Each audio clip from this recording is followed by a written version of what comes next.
We are live on Facebook. Hello, everybody on Facebook. The radio is going to go live in a minute.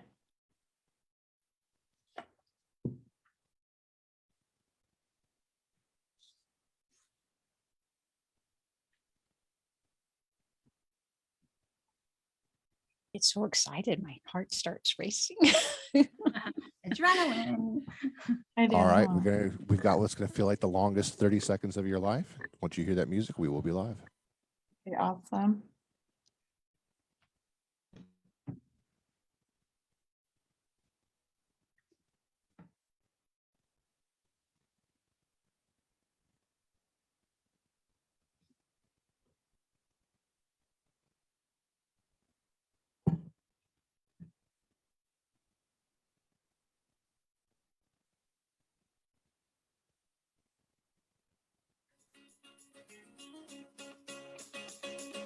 Welcome to Seeing Beyond, Living Transformed with mediums Kelley Eckhardt and Cheryl Murphy. Over the next hour, you'll hear engaging conversations that will guide you in your own journey of personal growth and transformation. Now, here are your hosts, Kelley Eckhardt and Cheryl Murphy. Well, good afternoon, everyone. Welcome to Seeing Beyond, Living Transformed. We're on the Voice America channel on empowerment. Also, all of you watching us live on Facebook, also on our website, seeingbeyondradio.com. We so appreciate having you here. This is going to be a fabulous episode. This is episode 7. And the title of today's episode is Do We Really Die? Hear from People Who Have. The reason why I'm so fascinated and interested in this topic is because of our special guest. We have Dr. Lima Bergman. I'll be introducing her and reading a little bit about her bio to you in just a moment. Let me say hello to my colleague, Kelley Eckhardt. Hi, Kelley. How are you today? Hi, Cheryl. I'm great. I'm excited for the show today. It's so exciting. Everyone, I want to introduce you to Dr. Lima Bergman. We have lots of great questions to ask her. We'll hear about her. She does have a website to tell you. It's limabergman.com. If I could please read a little bit about her. Dr. Lima Bergman is a spiritual mentor and intuitive medium. She holds a doctorate in clinical psychology. She uses the unique combination of skills to help people achieve psychological and spiritual transformation. Whether she is speaking in public, working one-on-one with clients, or sharing messages with spirit, Lima's goal is always to help people live in alignment with their soul, to move confidently toward their greatest potential. And let me introduce you now to Dr. Lima Bergman. Thank you so much. It's great to see you. Great to have you on our show. Oh, I'm so happy to be here. Thank you, ladies, for inviting me. It's an honor. We've known Lima and we know her story, but it's always interesting because I find out more and more about who Lima is. I find out more and more about her near-death experiences. So let me just hand it over, Kelley. If you have a question for Lima, let's get started here. There's so much to talk about. Well, yeah, I would like to kind of jump right in. I would love for you to share your experience with your, you said 4 NDEs, right? Right. And, I'm very curious to hear about those. I had something similar to NDE as a child, but every time I hear the stories, because it just fascinates me, it literally does. So I would love for you just to share that. And then we'll have more questions afterwards, I'm sure. Sure.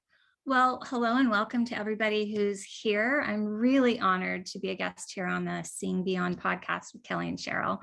These two ladies are amazing, and I have, it's such an honor to know them both.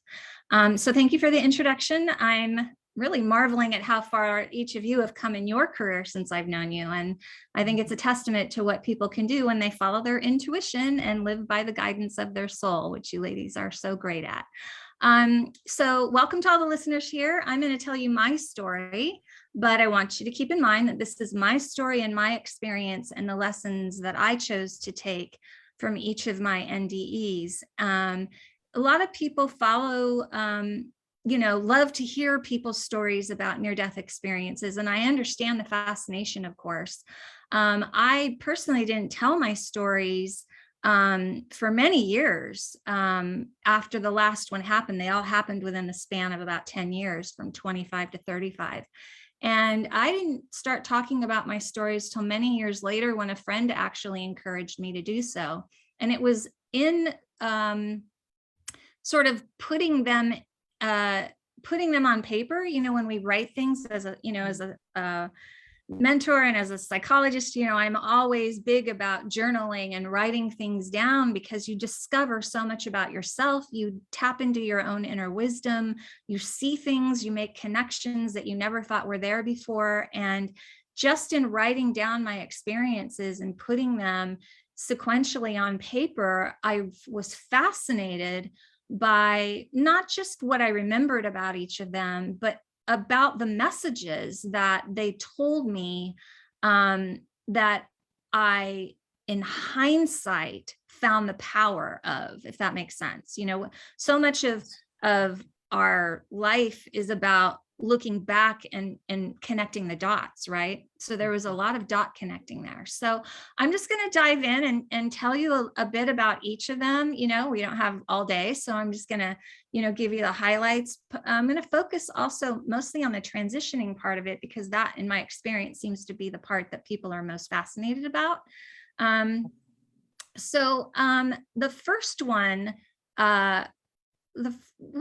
before I get started, I want to just tell you about the 4 common things that I experienced with all of them, because they were all very different. But the 4 commonalities with each of them was that first, I absolutely was not afraid as I was dying. I had no fear at all as my soul was leaving my body behind. And I had no fear when I got to the other side. Like, there was just zero fear whatsoever. The second was that every single time it was pain-free. So in every circumstance, I believe that my soul had already begun its transition away from my body before I would have been technically considered dead. And that's why I didn't have any pain. So I believe that my soul protected me from feeling it. And third, it was very peaceful. So even though each one was sort of a totally different experience, there was this amazing sense of peace that's just, beyond words to describe. And fourth, which I think is the most important as far as our fear of death goes for many people, was that it was seamless. So in all 4 situations, there was never any lights out. I had thoughts in my head before I was unconscious, and those thoughts continued as I left this world and watched what was happening to my body from above.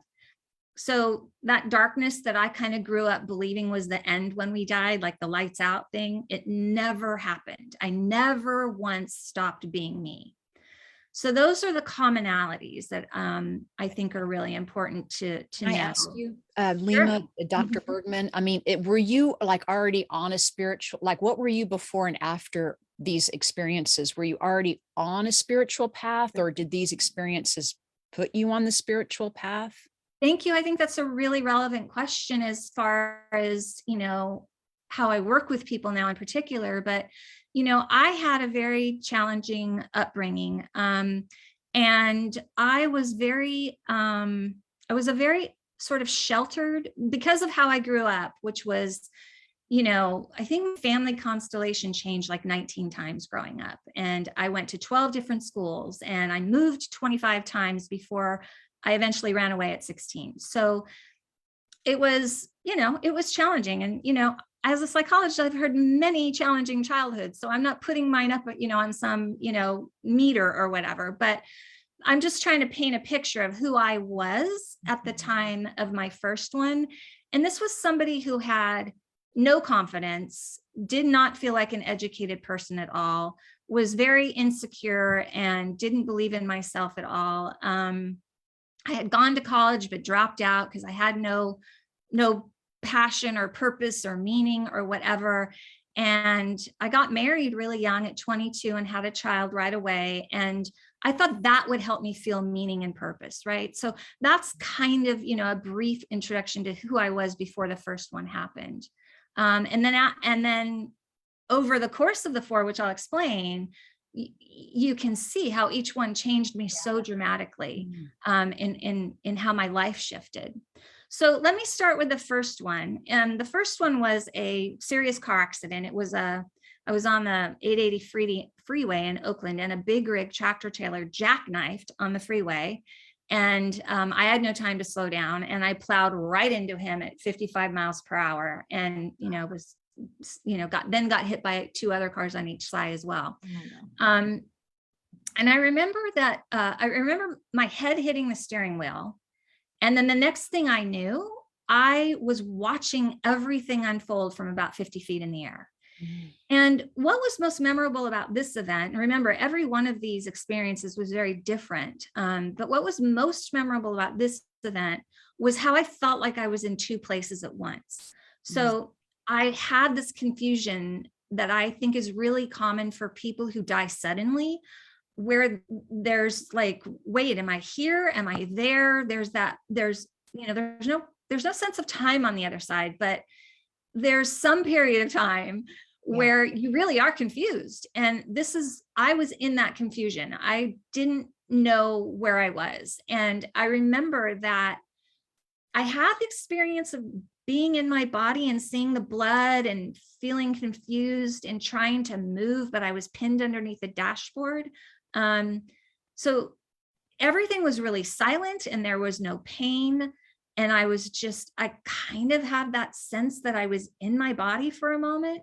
But then and feeling like, oh, I'm going to die, but I had no panic or no fear or there was no attempt to get out. I just was sort of accepting that this is what was happening. And then I was like marveling at how I was witnessing the scene from above. And I had watched this man get out of this, like, I literally think this guy was an angel, but this man was on the other side of the freeway, and he pulled over to the shoulder, and he was a truck driver, and he jumped over the center divide, ran up to my car and said, "Get out, your car's going to blow." And, I'm watching this from above, and I'm just looking at him and I'm going, that's really unsafe. Like, he shouldn't be doing that. Like, he's going to get injured. Like, he really should run, right? Because I'm not even there. I'm up here and I'm safe and I'm fine. So why is he doing that? Like, it was, like I said, there was this confusion of being in the 2 places at once. And, I was still me. I was still me, and I was having all these thoughts, but it literally was like watching a movie. And so that continued all the way through the entire rescue, all the way getting to the trauma center and watching them do everything they did to me, and wondering like when or how the movie was going to end. Like, just kind of, again, no sense of time, just sort of watching it in awe. And the important realization that I had with this experience was that who I was not in that body, that I was having thoughts outside of what was happening to that body as they were trying to save it. So it was really interesting having that awareness.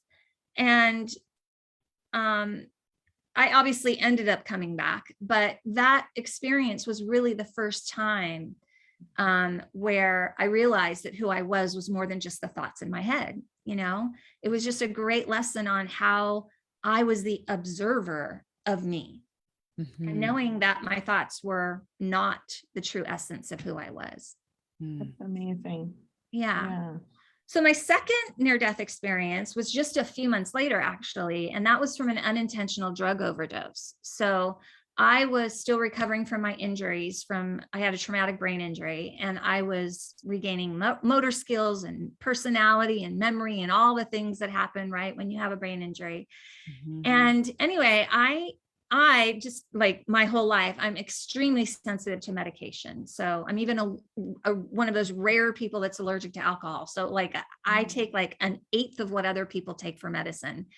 But at the trauma hospital, like, my personal, doctor knows that about me, but the trauma hospital didn't know that about me. And so they gave me the standard dosage of some really hefty pain medications. And so I returned home, and one day I decided that I wanted to go outside because I'd been cooped up for so many months, recovering. And so I really wanted to just lay under a tree and have some sunshine and feel the breeze. And, I took a bottle of the pain pills that the trauma hospital gave me because I had run out of what I was used to taking for pain medication, just my own, stuff that I had prior to the accident. And that had run out. So I took the pain pills that they gave me and a glass of water just to have by me in case the pain got too intense while I was laying under the tree. And so I did. I decided to take one, and it was so strong for me that it messed with my cognitive abilities. And I completely forgot that I had taken it. So I took another one. Oh. And then I forgot that I took that one, and I took another one. Oh my And gosh. I kept doing that enough to where I finally just stopped breathing. And Oh my I had no gosh. idea that I was killing myself. Yeah. It was just like, I remember literally the transition, because it was like the sun and the breeze and everything in nature had suddenly felt like they were a part of me. And I just became weightless and pain-free. And it was amazing because I had been in so much pain. And I just started floating up into the sky above my body. And it wasn't as confusing as the car accident. It was actually this beautiful, soaring, peaceful sensation, just rising and rising into the deep blue sky. And the sky, it eventually just became like this glowing, warm light. It was bright, but it was comforting. And I felt like the light, this is going to sound weird, but I felt like the light knew me. Oh. And when I looked down at my body, it was literally like looking at an empty shell on the beach. I just felt completely detached from it. It was like a bodysuit that housed my soul once. And I don't remember feeling sad that it was time to let it go. All I knew was that there was complete relief from the searing pain that my body had trapped me in. And I just felt free. In fact, the first thought that I had was, oh my goodness, I don't even have to breathe, because even breathing hurt at that time. So what stood out about this transition was my awareness that I was a soul. And I didn't grow up, I don't think I even knew what a soul was. I think, I knew about, I watched movies, I knew what ghosts were, whatever, but I didn't really know what a soul was. And this was not just suddenly understanding it, but being like attached to it, right? Like I watched, my body below, and I watched as the paramedics were like trying to resuscitate me and doing all the things, right? But watching that, my body just became like this abstract, distant concept that I knew it wasn't me. And I didn't feel like I was going away from my life or my loved ones. I felt like I was coming home. But the home that I was returning to, it wasn't a place, it was me. Home was me. I was returning to myself. And that spark of divinity that's within me, that's within each and every one of us, it was returning to its source. That's literally what it felt like.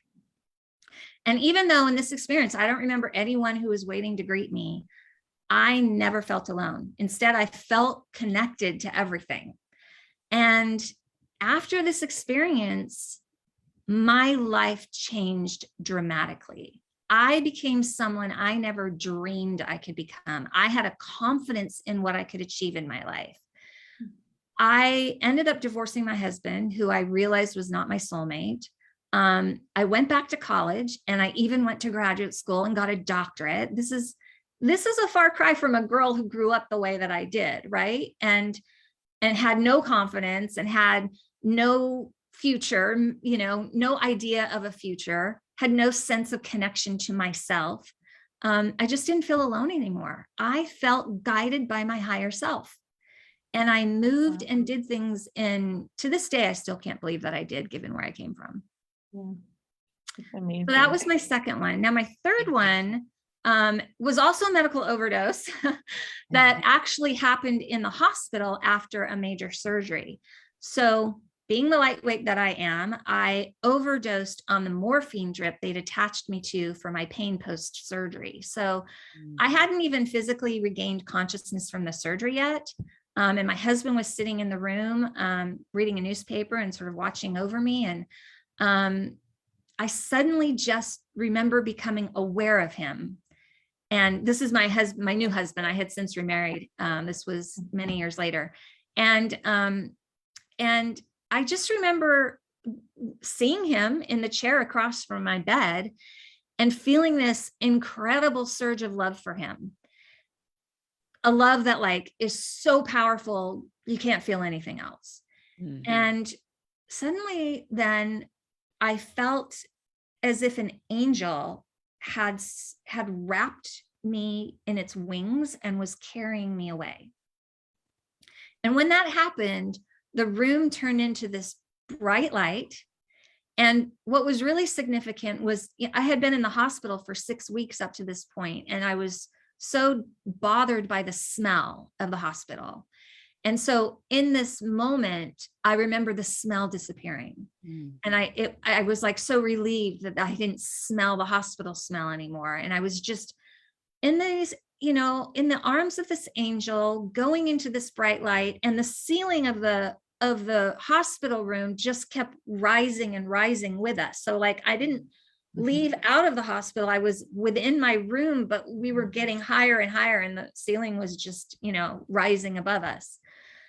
And again, it was like watching a movie, it was like fascinating to see what was happening below, but also being in the comfort of this angel's arms, which was for me significant because it was a maternal feeling. I don't have memories of being wrapped in the mother's arms, a mother's embrace. And so it was that feeling that I had always longed for as a child, right? To have that very maternal experience. And that's what it felt like. It felt that pure.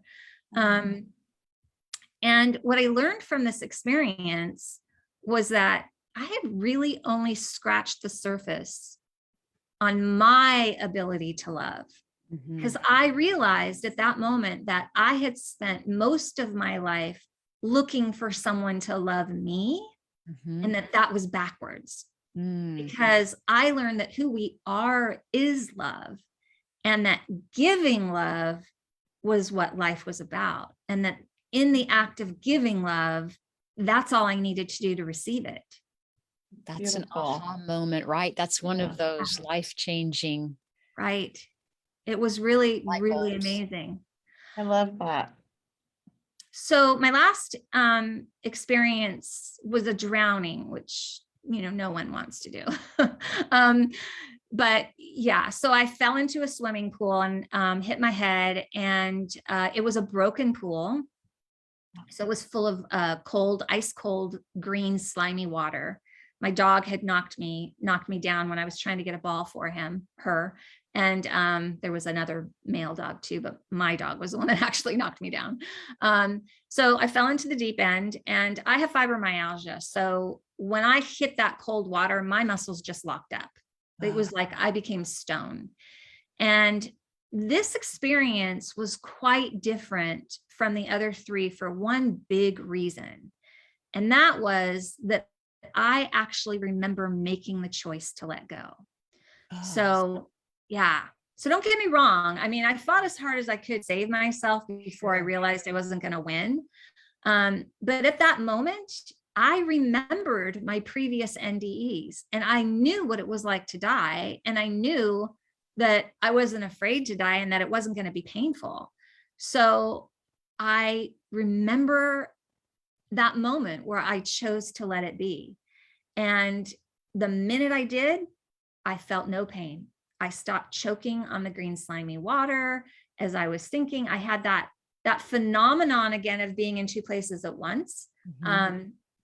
I could feel the warmth of the sunlight on my body as it was beaming like straight down through the sludgy water. And yet I felt the warmth of the sun, right? And the water, the green water suddenly turned to like this glimmering, clear, beautiful, bright water. And there was this light all around me. And at the same time that I felt my body sort of sinking down like a dead weight, I also felt my soul floating upward as light as a feather. Oh my gosh. Yeah. I felt really, really at home when I got to the other side this time. It wasn't mysterious to me at all. It felt familiar. And what was really cool about this experience was that I could feel the energy of all these spirits around me. And I sensed this greater consciousness that we were all a part of. It was like I had expanded. Like, even though my body wasn't there, my consciousness was expanding. It was like, I mean, I literally felt like a star in sort of a, that's kind of just the visual I like to give to help people relate to it. But I literally felt like a star, part of an entire galaxy of stars. Like, we were all these individual translucent shapes of light. Mm-hmm. And it felt like God, or whatever you call your God, it felt like that universal consciousness, that source that I call it, was not just in the space between us, but through us as well. Mm. Yeah. So it felt very telepathic too. Like, my thoughts were being listened to by all the spirits around me. Wow. And just as before, I was watching my body get rescued down below. I was watching my friend, save me, and the paramedics come and all of that. And I remember wondering at that moment, like, if I was going to go back, like, if this was the final frontier, if I was going to return like I had before. I just, I remember having that question. And then I don't remember pondering it. I don't remember like having a pros and cons list or anything like that. I just felt this wisdom come over me. Like, I was the one that was supposed to know whether I was going to go back or not. And I knew the answer, that, that it was just entirely up to me. And then I was back in my body. And, the lights out thing is interesting, because while transitioning to the other side is seamless, the coming back into the body was not. All 4 times, that's where there was darkness. That's where there was a moment of this jolt. It was like, it's like a rebirth. It's like this jolt of coming back into your body. And then, it's very shocking. And, you're suddenly there. But that's where I'd say there's loss of time or consciousness or whatever, is the coming back into the body. But again, I mean, the transition, there's like no fear, no pain, no lights out. And with the exception of that confusion that was part of the first experience, everything in all 4 experiences was completely loving and so peaceful. And the lesson that I learned from the last NDE was, it was all about purpose. It was about finding out what my gifts were and how I was supposed to use them to help others. And things in my life completely shifted again. And even though I didn't realize at the time, I was on the path of becoming a medium. And so that was the shift that came after that 4th one. So moving forward years later, when I was encouraged by this friend to tell the story about my NDEs, that's when I realized that the experiences that I had followed the natural progression of our psychological and spiritual development. And so using the lessons that I gleaned from all of those 4 experiences, they actually created the 4 pillars that have become the foundation of my work with people to discover their true self and to live by the guidance of their soul instead of the limitations of our minds, right? Which we all get wrapped up in so heavily here. Absolutely. And so, Lima, yeah, that's how it Dr. happened. Bergman, we're going to take a break now. We'll be right back, everyone. But this is a good time to break, because now we're going to see how you're able to help people moving into those 4 pillars. So everyone, stay tuned. You're listening to Seeing Beyond Living Transformed with medium Kelley Eckhardt, Dr. Lima Bergman, and myself. We'll be right back. You're clear. Lima, and we're still on Facebook. I have to just say, like, there are so many parallels between my childhood and yours. I went to 16 elementary schools. Oh, yeah. I moved at least 30 times before age 16, and I've been on my own since 16. I didn't run away, though. My mother made my boyfriend my legal guardian. She didn't want to, but so interesting. And I had several near-death experiences as a child from age 1 to 7. And what you described in the hospital, I was always like that in the hospital, watching with my angels. Yeah. Them trying to do something for me. And mine were unexplained high fevers, 104, 105 fevers. Ah, Because wow. I didn't want to be here. I wanted to go back. I remembered everything. Yeah. Yeah, that's beautiful. We have to talk one day though. I Yeah, have like absolutely. so many parallels. It's crazy. Interesting. Yeah, that is interesting. But you knew you were a medium from a young age, right? Well, I remember being in the spirit world. I remember my past life, and I remember my actual birth, my whole Mhm. first year of life, everything like vividly. Wow. And I was still very connected to the spirit world for the first 7 years because I kept trying to go back. Ah, yeah. This world was hard, you know? Yeah. Yeah. Yeah. But Oh, yeah, I always knew, but I didn't always embrace it. ah. And Cheryl, you knew, right? You knew from a young age, right? You've known you were a medium for a long time. I definitely knew I was very intuitive for a long time. Yeah, was in our family growing up. Right, So that's right. You had yeah, that in your family. That's yeah, right. we had Yeah. Edgar Casey books around, and Wow. we held seances. I mean, it was The whole fun. thing. It was fun. We called our That is neighbors, fun. our friends. Yeah, for us, it was a great experience. It was Coming back in loving. about 10 seconds. Okay. That's awesome.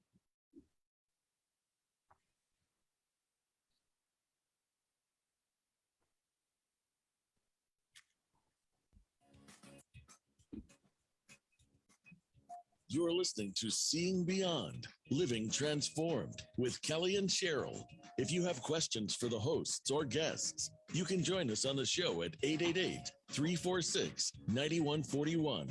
That's 888-346-9141. Now let's get back to the show. Here again are Cheryl and Kelley. Welcome back, everyone, to Seeing Beyond, Living Transformed.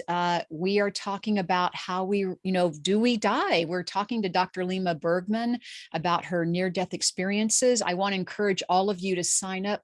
Go to Dr. Lima's website, limabergman.com.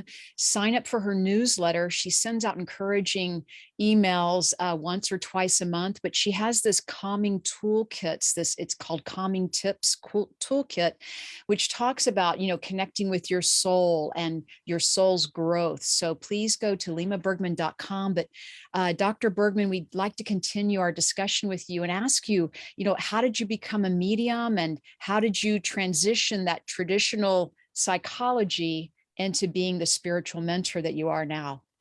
That's a great question. That was such a spiritual journey and such a huge transition for me. Because I was not, I wasn't, raised with, a religious background. I wasn't, really, other than my near-death experiences to the other side, I didn't ever really study about souls and mediumship and things like that. I do remember having an interest in it, like even as a child, loving things that were about the paranormal or, watching shows or whatever.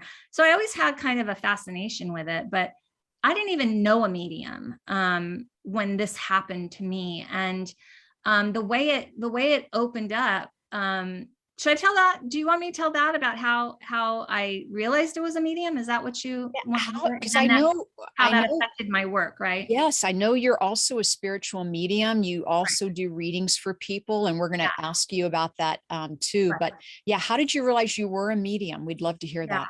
So that's an interesting story. My brother passed away, and a few years later, I lived in the same house at that time. We lived here, with my husband and my kids, although one was out of the house by then. My youngest was a teenager still.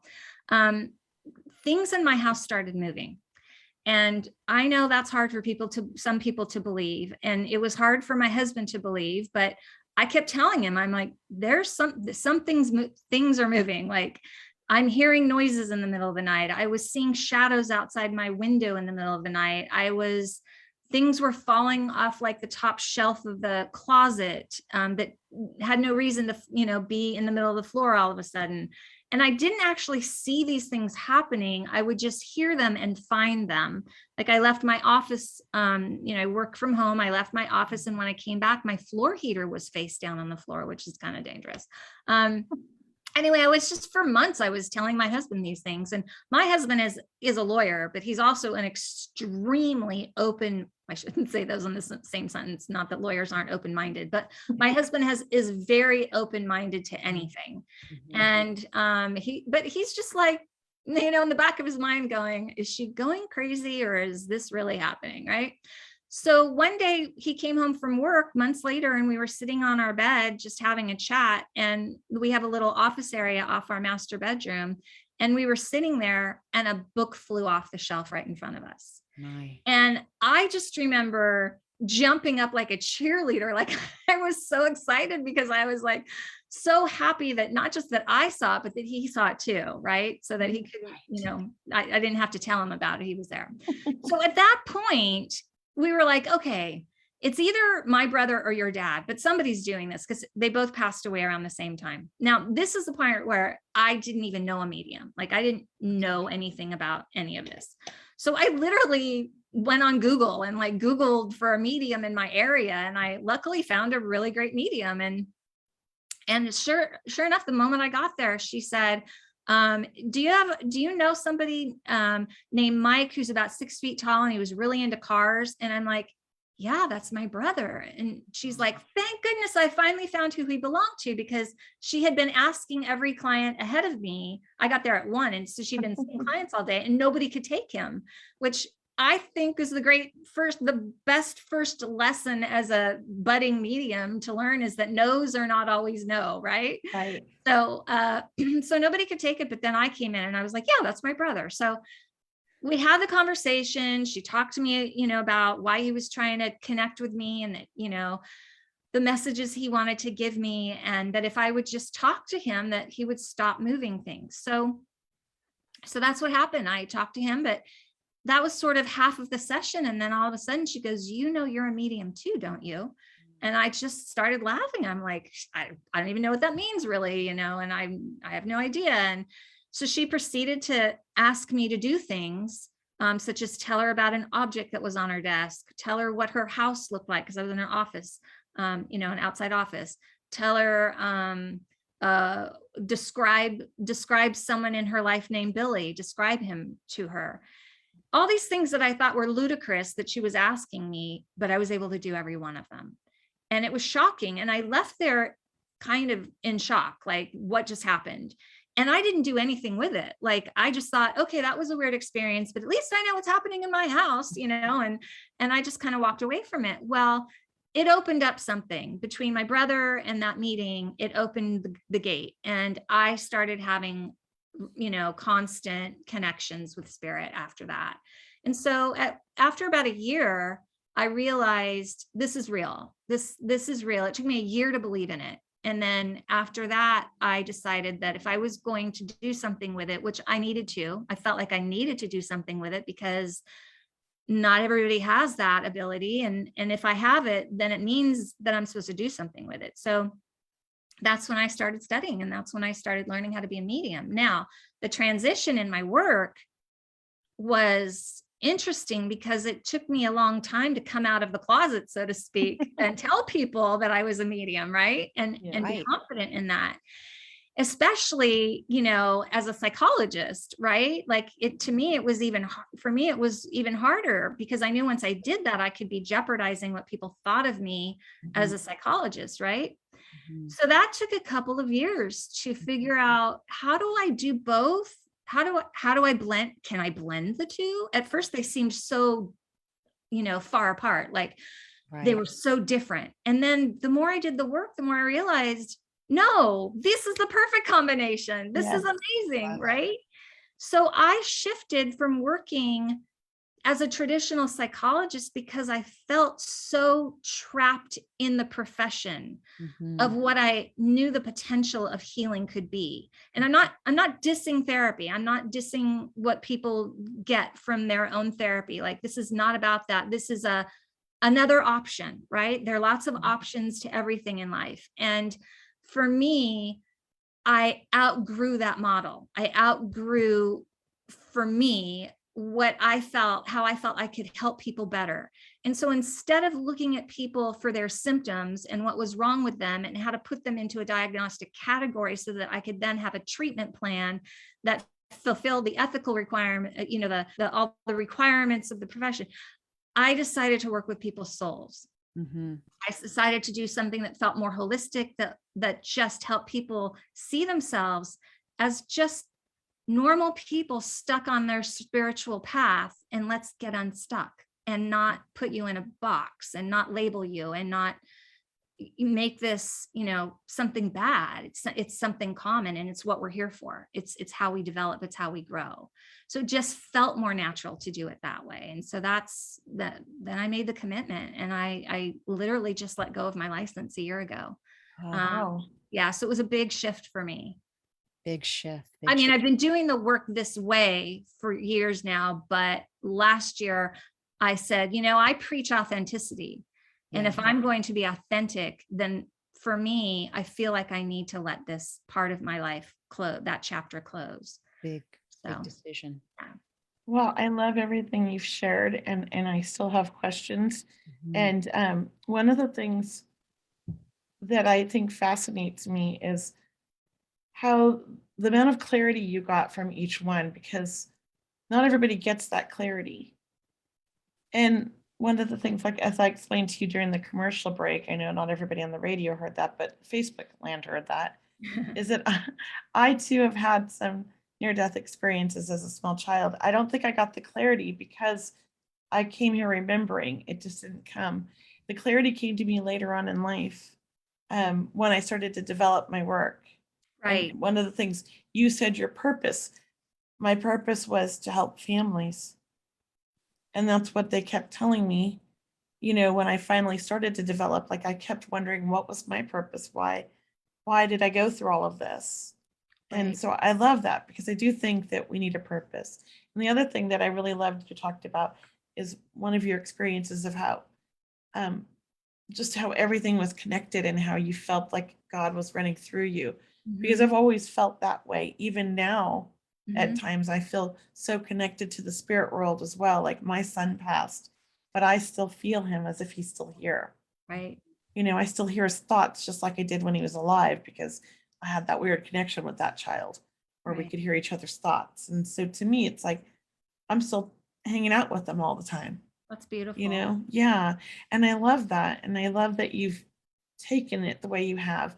I was looking at some of your stuff that you're working on, and I'd love for you to share about your new, what is it? Something you're putting together. Yeah, so I've been working, I'm actually working on a book to talk about my near-death experiences and how they formed the way that I work with people. And it's a work in progress. I don't have a name for it. We're working with trademark names and all that. So it's not completely fleshed out. I hope to launch in September though. But yeah, the path that I use when I work with people, the sort of the journey of healing that I have found works to have sort of this path for people, this blueprint, right? Is really based on those 4 experiences. So the first pillar to it is to tame your ego.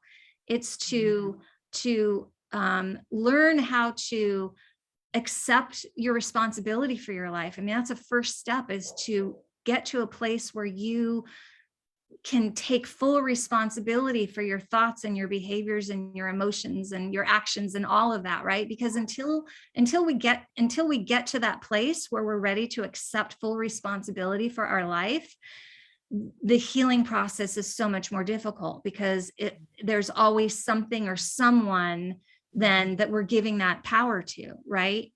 So so there's 3 stages to each of my sort of pillars from the NDEs. The first pillar is tame your ego. We talk about mastering your mind, having your responsibility, learning how to observe your thoughts, looking at your habits, and then examining, your fears and your resistances, and talking about the grief that you live with regularly and working through that. And then we talk about how to ease the stories that you've told over your whole life, right? About stories of traumas, stories that have kept you stuck from evolving.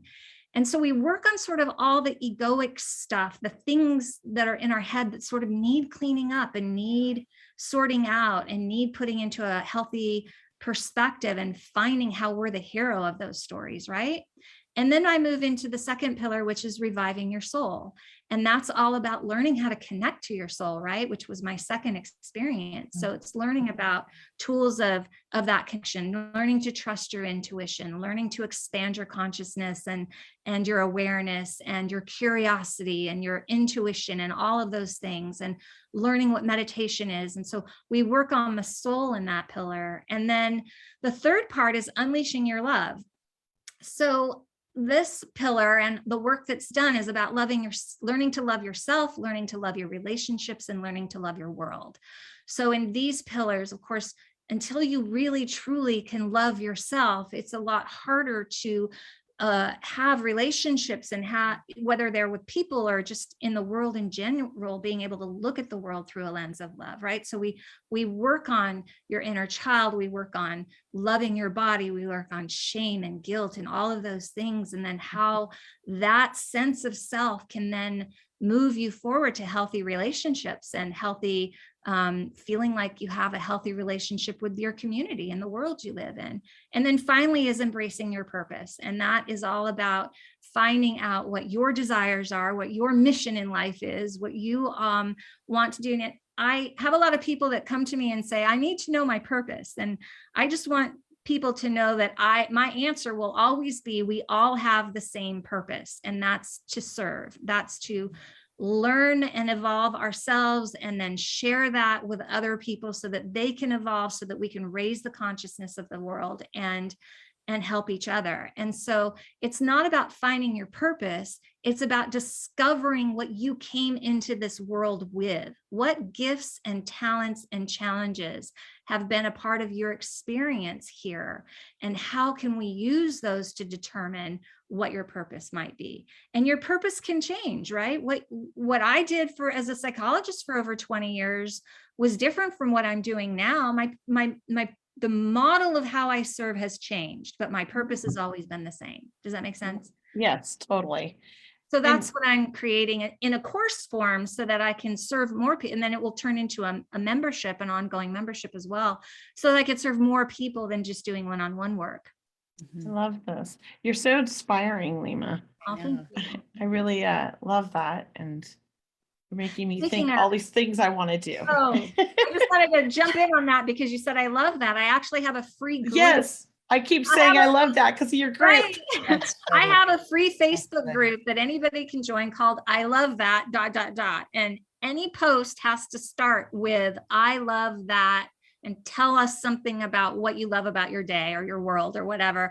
And I started it literally when the pandemic started because I wanted to create a space for people to go to remember the love in the world, to remember that we're not alone, to come and talk about what we love about our existence and inspire people and help people not feel lonely, in our lockdown. So that's how it started. And it grew to like over 2,000 people in like 3 months. And as people have gotten back to their lives, it's slowed down, but it's still an active group. And I'd love for anybody to still join that and contribute. I remember when you started that and I was like, perfect timing. I think I needed that. Yeah. And I think a lot of people needed it. And I think I invited like everyone in my friends group. Oh, that's beautiful. Yeah, it was great. And a lot of my friends joined. I was just, but it was a good time because it was like difficult. The news was difficult and we were stuck in our houses and it was just horrible. So thank you for that. I really appreciated that. Thank you. Yeah. Lima, can I ask you, how are you seeing people right now? If people want to contact you, are you seeing in-person people right now? Yeah. So I do readings, I do spiritual readings, and I also do what I call soul sessions, which is, the work that I just described. And again, you can find that on my website, limabergman.com. And Bergman has 2 N's, by the way. So yeah, my services are on there. You can just click the services tab and you can see all the different services that I offer. But yeah, I do mostly one-on-one work now, and that will shift as the course and the membership my hours, how many hours I spend on that will shift eventually. But if you want to be, kept in the loop of when that course and stuff is going to be released, I encourage you to get on my newsletter list too, so that you'll be aware of that. Awesome.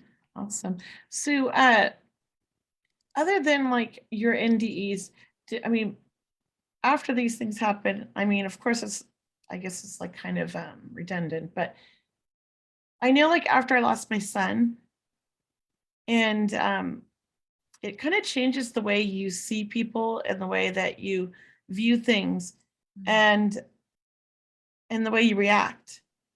And I think that NDEs would be the same thing, because I know grief does this to people, right? Yeah. Yeah. Yeah, it must have changed your own relationship with your children. It wasn't like my transformations all happened overnight. They happened over the course of years as I, even going through the path that I just described. It takes time, because you have to rewire your brain. You have to rewire how you look. You have to learn how to widen your perspective, right? And there's an experience that comes, especially when you learn to be a medium as well. And so we're used to raising our vibration and connecting with the spirit world, right? So we have a practice of not just meditating, but sitting in that power that, we call it in our profession, to connect with the other side. And so what that does is it opens up how you view people. Because when I look at people, I look at them more as souls now, right? Yeah. I look at people who are, having problems, people who are angry or hostile or doing things that we consider to be rude or inconsiderate or those kinds of things.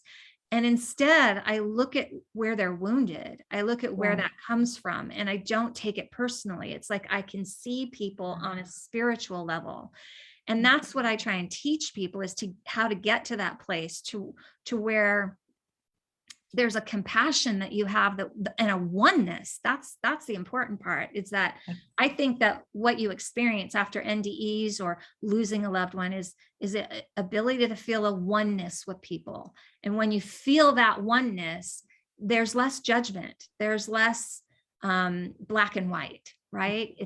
We're all in this together, and people who are not behaving well, if we want to call it that, are having a hard time on their journey. Yes. And so it elicits, I just try and look at people through a lens of love, And I love that, and I'm not perfect, and I try to do that, but then I have days today, like at the airport, where people were grumpy. Let me just tell you, I wanted just to go off on somebody, but I was like, nope, I'm going to let it go. I'm not going to let them steal my sunshine, and I'm going to keep smiling. Right. Well, it's a practice. But it's hard. Yes, it's a practice. But the thing is that once you become aware of it and you understand what triggers you, right, then you're able to say, oh, there's that feeling in my body again, or there's that thought that I know isn't helpful for me. That's an old loop tape of something. There's my defensiveness. There's my fear. And here's what I need to do now to move through this instead of reacting, right? Because we always want to get to a point where we're responding to things instead of reacting to them. And so responding comes from your soul, and it comes from a calmer place. Yes. So we have one question that I'd like to ask you, because this is a great question. It comes from Carmen Swick. And we have about 3 minutes. So hopefully you can answer this in 3 minutes. Why do you think you were brought back so many times? Yeah, I'm a slow learner. I don't know. I've had all kinds of questions about that too. And I make a joke, like I have got a frequent flyer pass, or I'm a slow learner, but in all seriousness, I've just come to the point at which I feel very connected to my soul. And I feel like I was able to do that because there was more for me to do here. And there was more for me to experience and more for me to grow from. And my soul, the evolution of my soul journey, part of it was tapping into the other side. Part of it was touching the other side to get the point, right? To make the transformation. Well, and maybe it's also so that you could create the things that you're creating now, because you needed all of those experiences to put Exactly. what you put together, right? Exactly. So Exactly. that was part of your journey. Maybe you decided this before you ever came here. Yeah, there's some truth to that too. I mean, I chose to come here and I remember trying to go back saying, why did I choose this life? Right. Well, it's interesting. I'll share this little tidbit. I was not a wanted baby. My parents actually tried to self-abort me. I was before Roe versus Wade. And so my entrance into this world was a struggle. My entrance into this world was like a near-death experience almost, right? And I think that, as morbid as that sound, to me, it's an important part of my story, right? That I have a soul that is so strong-willed to be here, so intent on being here and serving my purpose, that even from the very beginning, I had to prove, that was possible. Yeah. Well, we have about 2 minutes left. I just want to thank everybody on Facebook for listening in. I'm sorry we didn't take calls today. And we got a lot of questions, but a lot of them were not about, Lima's subject. And I really wanted to focus on Lima's subject because Cheryl and I are very passionate about NDEs. And we actually decided to do 2 episodes on this. One from, Dr. Lima's perspective and one from our next guest next week, who is actually was a hospice nurse who is now a medium. Oh, that would be amazing. Yeah. Yes. And so, I'm fascinated by this subject myself. Like I said, we wanted to start this show so that we could also continue to learn and grow. And, so some of the shows we're not going to be doing readings. We're going to be really focused on the subject because it is fascinating and there's a lot to learn. And I feel like I've learned so much just from you, Lima, today. And I appreciate that. I want to thank you for Thank you for having me. sharing everything. Yeah. And just, I'm really looking at your website. I have some ideas and I'm just excited. I feel like you've inspired me. Oh, I think you have too. Thank you. I just want to say thank you so much to both of you for sharing. I'm both Kelly and both Lima for sharing your near-death experiences. Because it does feel like connecting with your soul. It's such a big part of who we are, and we forget that we're souls. We forget we have a soul. We forget that there's love, in us, or there's more love in us. We think we're going to run out, but actually there's an infinite flow of love. And I just want to tell you, I think you opened some people's eyes up to tapping into their own soul, reminding us that we're a soul having this human experience, and that. Gotta wrap. Sorry. Okay. Thank you. And we just want to say thank you so much for being on our show today. thank Lima. you. Thank you so much. All right. Thanks so much, Lima. And I'm going to stop the live.